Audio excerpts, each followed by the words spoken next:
Hello, welcome to the News Podcast Daily, and following are today's top stories. Interview with U.S. Congressman Andy Fellow Matt Vega on U.S. Human Rights Act.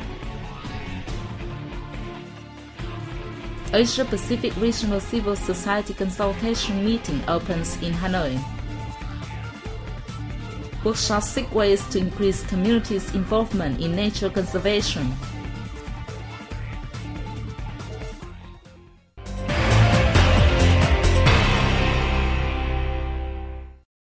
After the U.S. House of Representatives Committee on Foreign Affairs introduced its Vietnam Human Rights Act, which included inaccurate and biased information about human rights issues in Vietnam, a Vietnam news agency correspondent based in the United States interviewed U.S. Congressman Andy Fellow Matt Vega.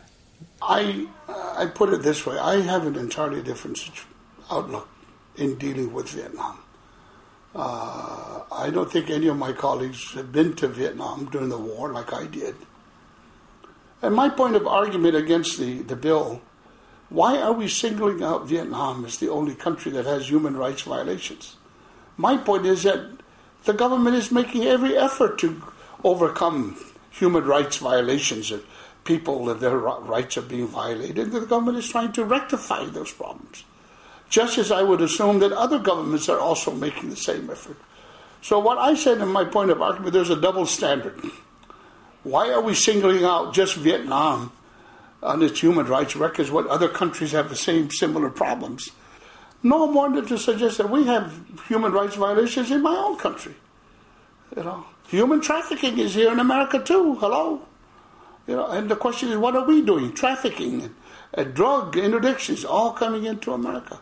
That's part of our challenge and our problem too, as it is true in Vietnam and other countries in Asia, as well as in Africa, as well as in Europe. On the fact that some congressmen have used data from hearings to blame Vietnam, the congressman said, "It's not fair.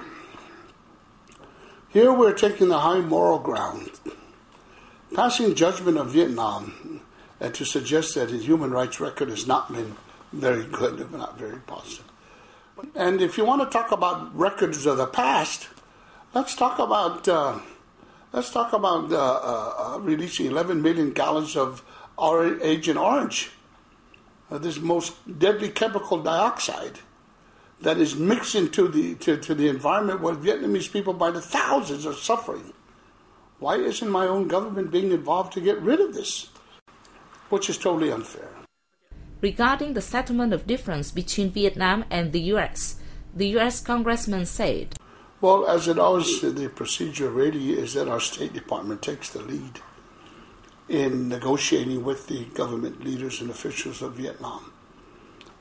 And it's then the responsibility of the State Department to come and report back to the Congress. Each member of Congress has their own particular interests in their constituencies. So rightly so, individually, that this questions by the individual members and their constituencies, the State Department should provide the proper answer through negotiating and meeting with the Vietnamese government officials to see what's been done to follow up on this. Is it true? Has it been done properly?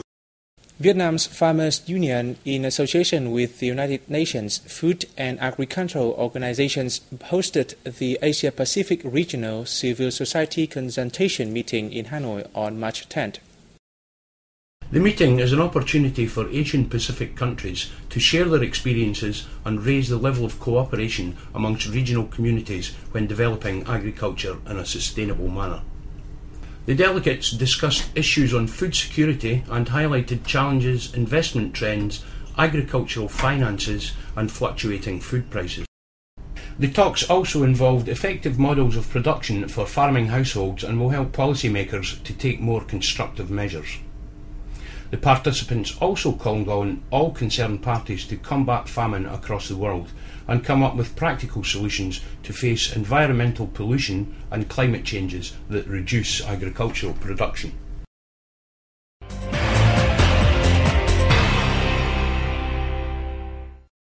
Prime Minister Nguyễn Tấn Dũng has approved a strategy to develop public transport from now until 2020.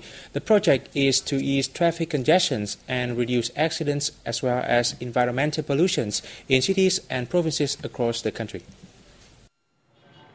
In the near future, both Hanoi and Ho Chi Minh City will be required to overhaul their bus networks, with an emphasis on linking city centres with suburban districts, making it much easier for the public to travel. It will be drawn up in line with a series of new express bus services and include building new urban railways and metro lines.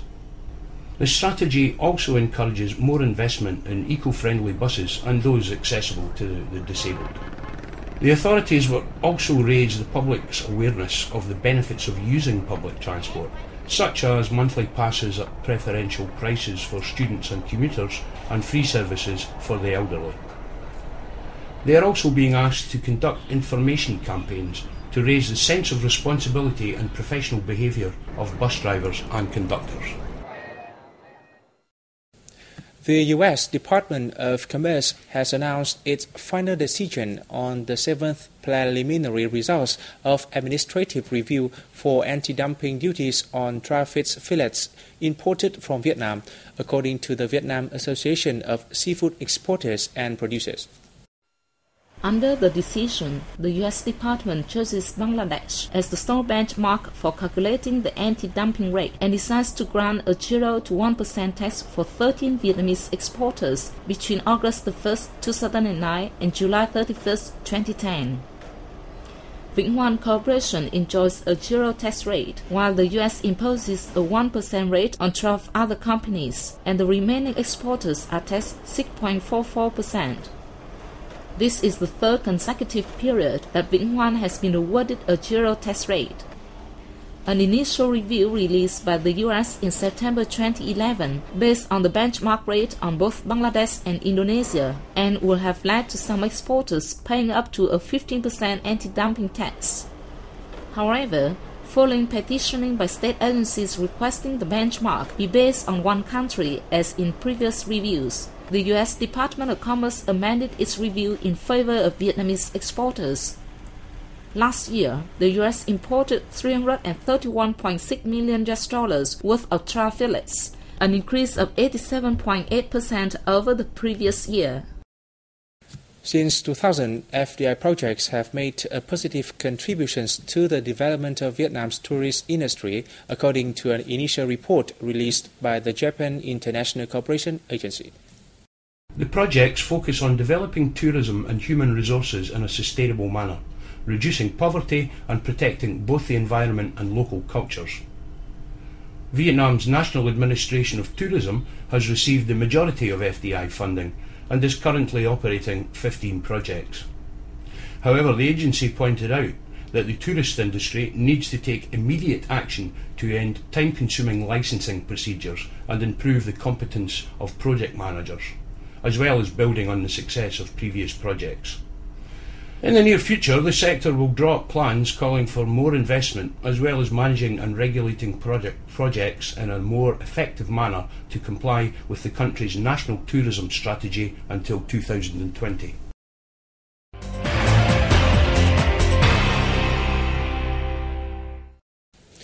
Local communities must be involved in nature conservation within biosphere reserves and at World Natural Heritage sites. That was the conclusion of environmental experts attending a workshop on conservation strategies for Vietnam that took place in Hanoi on March 9. A biosphere is established to conserve biodiversity by protecting natural resources. It was noted at the seminar that in many protected areas, wildlife conservation typically involves prohibiting or limiting the use of natural resources on which local communities rely for their livelihood for generations. This approach poses a significant threat to local residents, who are often forced to leave their home to seek employment opportunities elsewhere. In addition, many traditional practices are being threatened by current conservation practices, the seminar heard. That is why the impacts of resource management decisions on local livelihoods must be considered. A more sustainable approach the participants agreed, is to engage the local communities rather than get them to stand there as a guard to protect the areas.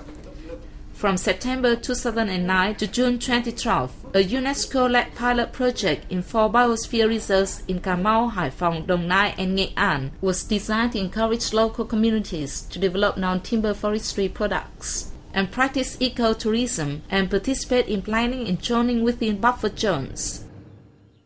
A literature forum themed Reflection and Development took place on March 9th in Hue City. The event attracted the participation of many poets and writers from Vietnam and the United States. The forum aims to mark the 20th anniversary of bilateral ties between the Vietnam Writers Association and the William Joiner Center for the Study of War and Social Consequences, a U.S. NGO that gathers many big names in the U.S. literary circle. In the past 20 years, the U.S. Center has cooperated with the association to translate and present works by Vietnamese writers to U.S. readers, with the aim of helping them to understand more about Vietnam's just war, as well as expressing Vietnam's goodwill to promote the two countries' relations. U.S. writers have also had great contributions to the process of the two countries' literature exchange, especially in the lifting of the U.S. trade embargo. The William Joiner Center has also been involved in many activities to heal the war pains in Vietnam, including asking U.S. companies to accept responsibility for Vietnamese Agent Orange victims and supporting disadvantaged children who suffer from the impact of war. And that comes to the end of the news today. Thanks for joining us and see you next time.